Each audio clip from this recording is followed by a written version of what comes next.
आदिवासी स्त्री अस्मिता एवं अस्मिता के सवाल और निर्मला पुतुल। दुनिया की आधी आबादी कही जाने वाली स्त्री जाति हमारे देश में परंपरागत रूप से हाशिए का जीवन जीने के लिए बाध्य है। वर्तमान में चल पड़े विमर्शों में स्त्री विमर्श के माध्यम से भारतीय स्त्री हाशिए उलांघती नजर आती है। अपनी अस्मिता और अस्तित्व के सवाल का जवाब ढूंढती हुई गली से दिल्ली तक छलांग लगा रही है, किंतु पुरुषों के चंगुल से अपनी मुक्ति तलाशती इन चंद महिलाओं ने अपनी लेखनी को अपने तक ही सीमित कर लिया है। हाशिए के समाज की महिलाओं की ओर उनका ध्यान नहीं गया। नतीजतन दलित विमर्श की भी अनदेखी के कारण दलित स्त्री लेखन उभर कर सामने आया। यहाँ तक पहुँचकर भी स्त्री समाज का एक हिस्सा उपेक्षित ही रह जाता है। पुरुषों के समान हकदार कही जाने वाली आदिवासी स्त्री क्या अपनी अस्मिता और अस्तित्व के सवाल से मुक्त है? कहने के लिए तो मुक्ति शब्द बड़ा आसान है, पर जलने का दर्द तो राख ही जानती है। हाँ, बात सही है कि आदिवासी स्त्री कभी अपने समाज के पुरुषों के साथ कंधा से कंधा मिलाकर चलती थी। बाहरी सभ्य समाज के घुसपैठ के साथ ही आदिवासी स्त्रियों का हक भी छीन लिया गया। अंग्रेजों के आगमन से पूर्व आदिवासी समाज में सभी कार्य स्त्री और पुरुष समान रूप से करते थे। संपत्ति का अधिकार समान होता था। वह उनके आगमन के पश्चात संपत्ति के अधिकार से स्त्रियों को वंचित रखने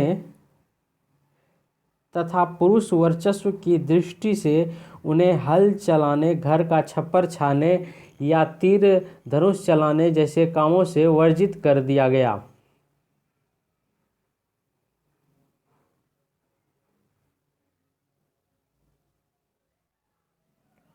आदिवासी स्त्री एक ओर वर्तमान बाजारवाद के कारण मुख्य धारा के समाज से शोषित है, तो दूसरी ओर स्त्री होने के कारण अपने ही समाज में शोषित है। इस दोहरे शोषण के दर्द में भी वह अपनी अस्मिता और अस्तित्व को नहीं भूलना चाहती है। निर्मला पुतुल डंके की चोट पर नगाड़े की तरह बजते शब्दों को बजाते हुए इस अन्याय का विरोध करती हैं। वह अपने समाज की स्त्रियों के साथ हो रहे अन्याय को बखूबी जानती है। वह लिखती हैं कि जानती हूँ कि अपने गांव बागजोरी की धरती पर जब तुमने चलाया था हल, पता है बस्ती की नाक बचाने खातिर तब बैल बनाकर हल में जोता था जालिमों ने तुम्हें। खूंटे में बांधकर खिलाया था भूसा। भरी पंचायत में सरेआम नाच ना दी जाओगी नंगी, पकुल मरांडी की तरह बस रहने दो। अपने ही समाज द्वारा इस प्रकार के व्यवहार को सुनकर किसी के भी रोंगटे खड़े होने स्वाभाविक हैं। पुतुल की लड़ाई तथाकथित सभ्य समाज के विरुद्ध ही नहीं, बल्कि अपने समुदाय के पनप रहे महाढोंगियों के विरुद्ध भी है। अपने ही समाज में उसे एक भोग की वस्तु पर भर समझा जाता है। वह पुरुष के चंगुल में कैसे फंसी? रमणिका गुप्ता के शब्दों में, मनुष्य के मौलिक जिन्स से भी अधिक मनुष्य की भौगोलिक, आर्थिक, राजनीतिक स्थितियों और परिवेश पर ही मनुष्य का विकास आधारित है।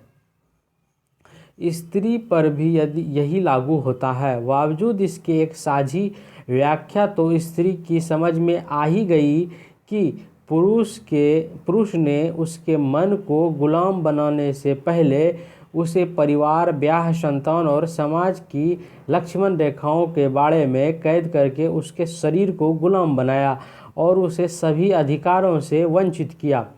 पुरुष को जब ज़रूरत हो प्यार, आलिंगन या चुंबन के हथियार का इस्तेमाल कर या उसके रूप का बखान कर उसे गौरवान्वित किया, सर्वोत्तम करार दिया, लेकिन उसके सब अधिकार छीन लिए ताकि वह उसी के प्रति समर्पित रहे। आज वह शारीरिक दर्द के साथ साथ मानसिक दर्द झेलने के लिए भी विवश है। पितृसत्तात्मक समाज में उसे जीवन भर पुरुष पर निर्भर रहना पड़ता है। ऐसे में उसके साथ रिश्तों के रूप में खिलवाड़ किया जाता है। वह एक ही साथ स्थापित और निर्वासित होती रहती है। स्त्री की इस दर्दनाक पीड़ा को निर्मला पुतुल व्यक्त करती हैं। तन के भूगोल से परे एक स्त्री के मन की गांठ खोलकर कभी पढ़ा है तुमने उसके भीतर का खोलता इतिहास? अगर नहीं तो फिर जानते क्या हो तुम रसोई और बिस्तर के गणित से परे एक स्त्री के बारे में? पुरुष ने स्त्री के तन के अंदर झांक कर देखने तक की कभी कोशिश नहीं की है। ऐसे में निर्मला पुतुल जानना चाहती हैं कि पुरुषों के लिए हम स्त्रियां आखिर हैं क्या? कभी पुरुषों के कदम से कदम मिलाकर चलने वाली आदिवासी स्त्री अब उसके लिए घर के उपयोगी वस्तुओं के बराबर मात्र रह गई है। वह पूछती है, क्या हूँ मैं तुम्हारे लिए एक तकिया कि कहीं से थका मांदा आया और सिर टिका दिया, या खामोशी भरी दीवार कि जब चाहा वहाँ कील ठोक दी? क्यों कहो, क्या हूँ मैं तुम्हारे लिए? आदिवासी स्त्री विवाह के लिए अपनी इच्छा से वर चुनती थी, स्वच्छंद प्रेम करती थी, पर आज उसके लिए वह सभी अधिकार छीन लिए गए हैं।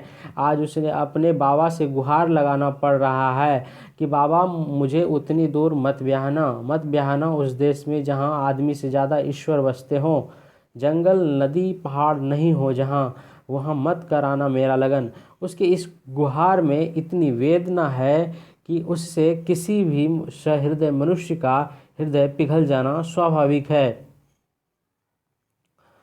वह अपनी संस्कृति को बनाए रखना चाहती है। उसे वही जंगल नदी पहाड़ अच्छे लगते हैं जो अपने बाबा के घर में हैं।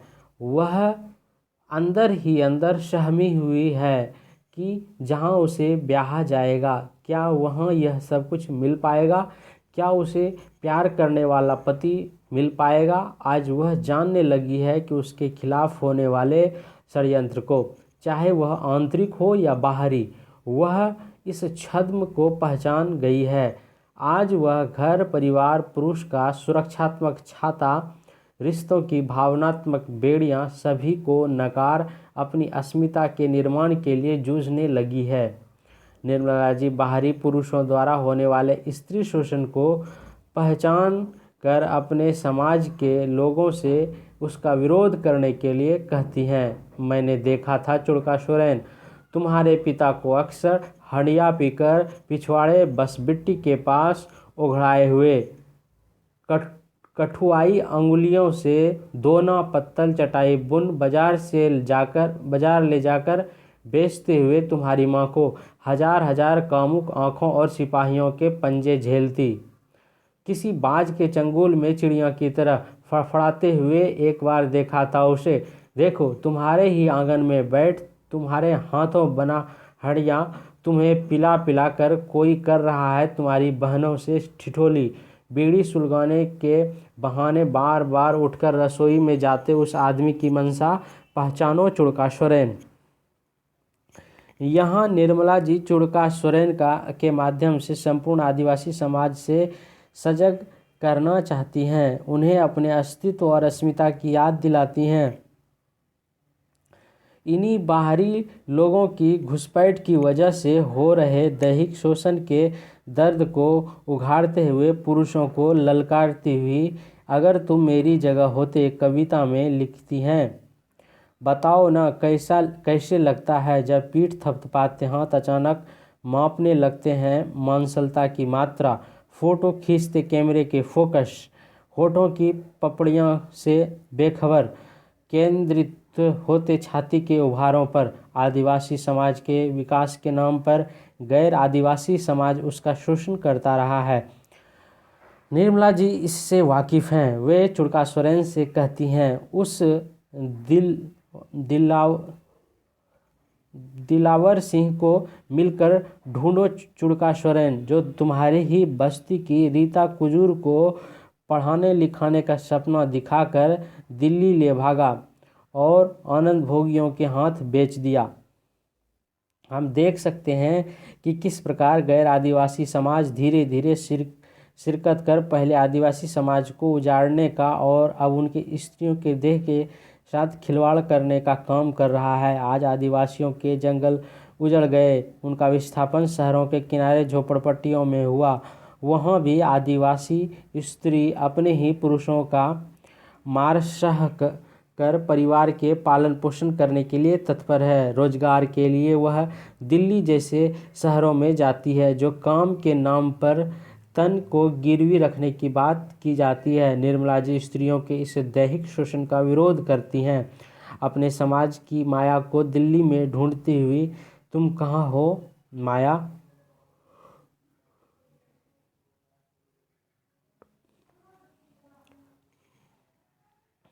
अपने समाज की माया को दिल्ली में ढूंढती हुई, तुम कहाँ हो माया शीर्षक कविता में लिखती हैं, दिल्ली के किस कोने में हो तुम?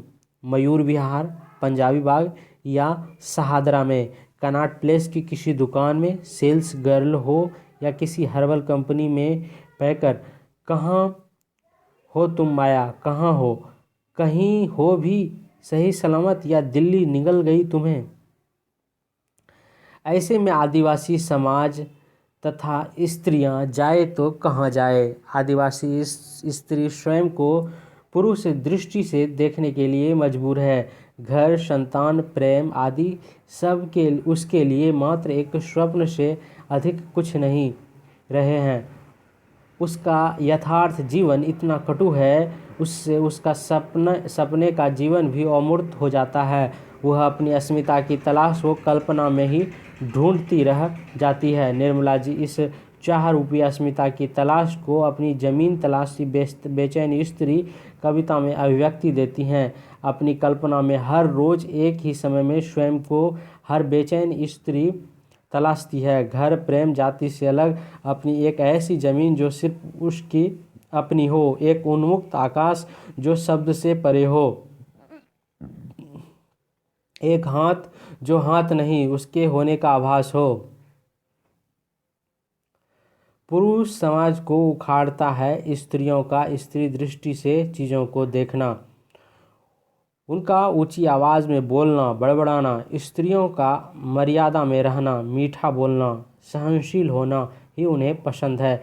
नहीं तो उन्हें डर है कि वह हमारे खिलाफ विद्रोह कर हमारे एक छत्र अधिकार को छीन लेंगी। ऊंची आवाज़ में बोलना तो दूर की बात, सिमोन द बोवार कहती हैं, स्त्री का बड़बड़ाना भी उसका विरोध दर्ज करना है।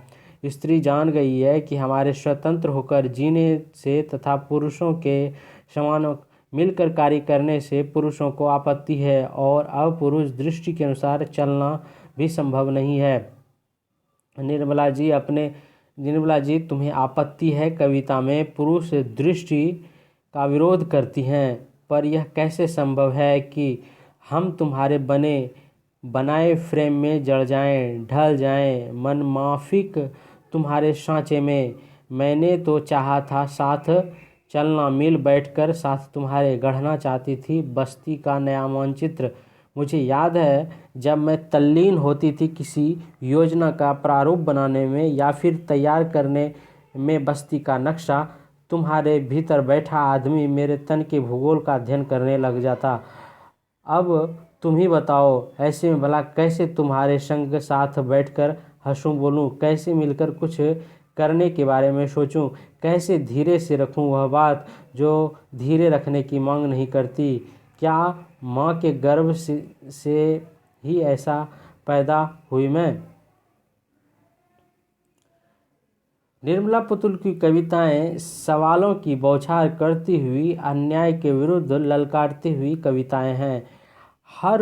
वह हर पाठक के मस्तिष्क पर प्रश्न चिन्ह खड़ा करती हैं, सोचने के लिए विवश करती हैं। इन कविताओं से सहानुभूति के दर्द की गंध आती है। वह अपने शब्दों को ऐसे फेंकती हैं कि पाठक समाज रूपी नगाड़े पर गिरकर गूंजने लगते हैं। उनकी कविताओं में स्त्रियों की व्यथा कथा कहने वाली कविताओं की लंबी लिस्ट है, जो आदिवासी समाज की स्त्रियों को अन्याय और शोषण के विरुद्ध आवाज़ उठाने के लिए प्रेरित करती हैं। आज स्त्री जग गई है, आदिवासी समाज की भी आंखें खुल गई है।